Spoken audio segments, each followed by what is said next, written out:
Assalamualaikum warahmatullahi wabarakatuh. Tidak semua pahlawan dibentuk oleh pedang, sebagian justru dibentuk oleh sajadah. Nama Salahuddin Al-Ayyubi hari ini dikenal sebagai penakluk Yerusalem.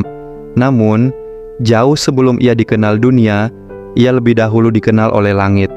Dan inilah rahasia yang jarang dibahas. Salahuddin bukan hanya jenius militer, tetapi seorang hamba yang membangun kekuatan dari dalam.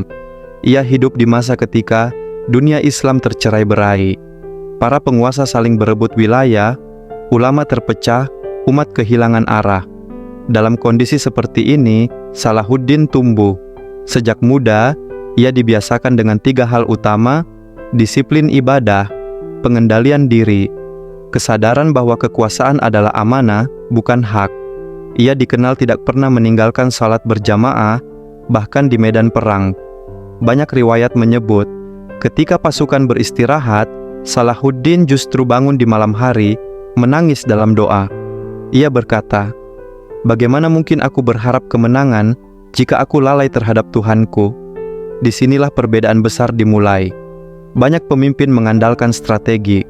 Salahuddin mengandalkan ketakwaan sebagai fondasi strategi. Ia tidak memulai perang dengan ambisi, tetapi dengan muhasabah. Ia tidak mengangkat pedang sebelum membersihkan niat. Dan Allah memuliakan orang yang demikian. Karena dalam Islam, kemenangan tidak lahir dari kekuatan tangan, tetapi dari kebersihan hati. Salahuddin menanamkan pada dirinya satu keyakinan, jika aku jujur kepada Allah, Allah akan jujur menolongku. Inilah awal kemuliaannya. Bukan Yerusalem yang menjadikannya besar, tetapi ketaatan yang menjadikannya layak untuk Yerusalem. Salahuddin hidup di dunia kekuasaan, dan kekuasaan pada dasarnya adalah ujian terbesar manusia. Banyak pemimpin hancur bukan karena musuh, tetapi karena hatinya sendiri. Namun Salahuddin membangun satu prinsip yang tidak pernah ia lepaskan. Aku tidak berperang untuk namaku, aku berperang untuk agama Allah. Inilah kunci keikhlasan. Ia dikenal sangat takut terhadap harta, bukan karena miskin, tetapi karena ia paham bahwa harta adalah fitnah terbesar bagi penguasa. Banyak sejarawan mencatat, ketika ia wafat, tidak cukup harta untuk membiayai pemakamannya. Padahal, ia adalah penguasa wilayah yang sangat luas. Mengapa? Karena hampir seluruh gajinya, rampasan perang dan hadiah kerajaan, ia kembalikan kepada umat. Untuk fakir miskin, untuk para ulama, untuk pembangunan madrasah dan rumah sakit, untuk para janda dan anak yatim. Inilah sedekah yang mengalir dalam diam. Dan inilah salah satu sebab Allah mengangkat namanya. Lebih dari itu, Salahuddin terkenal karena pemaafannya. Ketika Yerusalem berhasil direbut, ia tidak membalas dendam sebagaimana pasukan salib dahulu membantai kaum muslimin.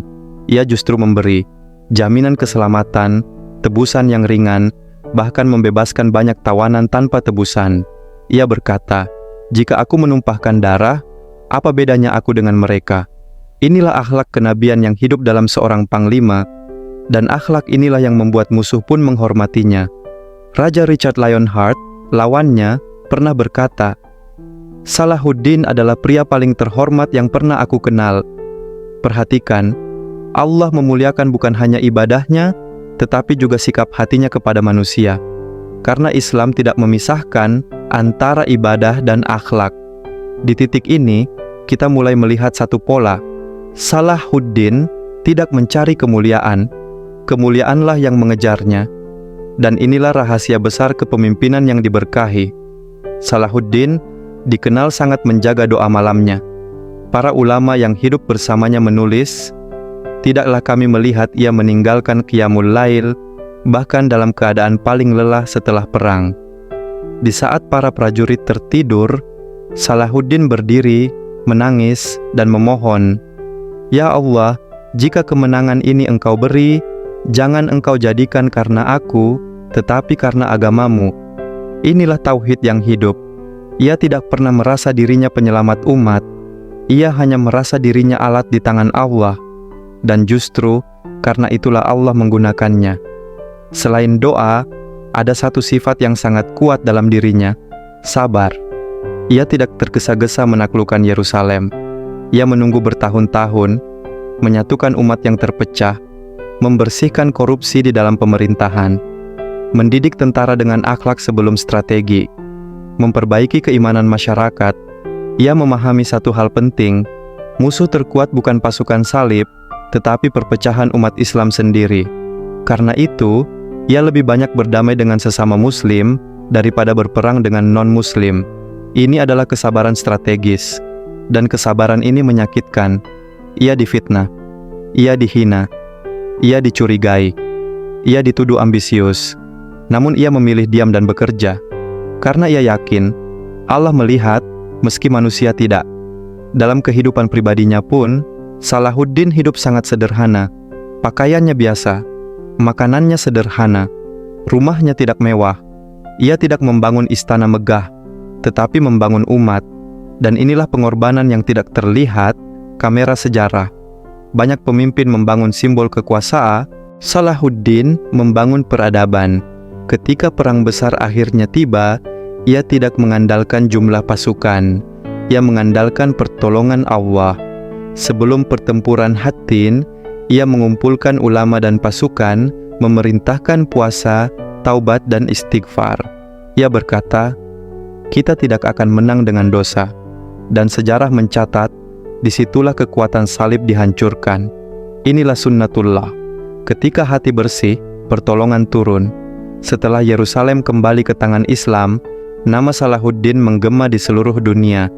Ia ditakuti musuh, dihormati kawan, bahkan dipuji lawan. Namun justru di puncak kejayaan itulah, hati Salahuddin semakin menjauh dari dunia. Ia tidak menumpuk harta, ia tidak membangun kemewahan, ia tidak mengabadikan dirinya dalam istana. Yang ia bangun adalah madrasah, rumah sakit, wakaf untuk fakir miskin, gaji untuk ulama dan penuntut ilmu. Setiap harta yang datang, segera ia keluarkan di jalan Allah. Hingga suatu hari, ajal mendatanginya. Para pelayan mencari kain kafan, namun tidak menemukan uang yang cukup di rumah sang penakluk Yerusalem.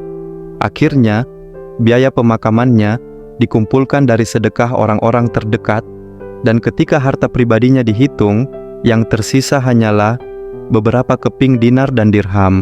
Inilah puncak kemuliaan. Seseorang yang memiliki dunia, namun tidak dimiliki oleh dunia. Di atas kuburnya, para ulama berkata, "Wahai Salahuddin, engkau datang kepada Allah tanpa emas, namun dengan kehormatan yang tidak bisa dibeli." Pelajaran terbesar dari hidupnya adalah ini. Kemenangan sejati bukan menaklukkan kota, tetapi menaklukkan nafsu. Kemuliaan sejati bukan memiliki, tetapi memberi. Kekayaan sejati bukan di tangan, tetapi di hati. Karena itulah Allah memuliakannya di dunia dan di akhirat. Dan hingga hari ini, nama Salahuddin Al-Ayyubi tidak dikenang sebagai raja kaya, tetapi sebagai pemimpin yang adil, pejuang yang ikhlas, dan hamba yang dicintai Allah. Semoga kisah ini bukan hanya kita kagumi, tetapi kita tiru. Karena kemuliaan tidak diwariskan, ia diperjuangkan. Sampai jumpa di episode selanjutnya.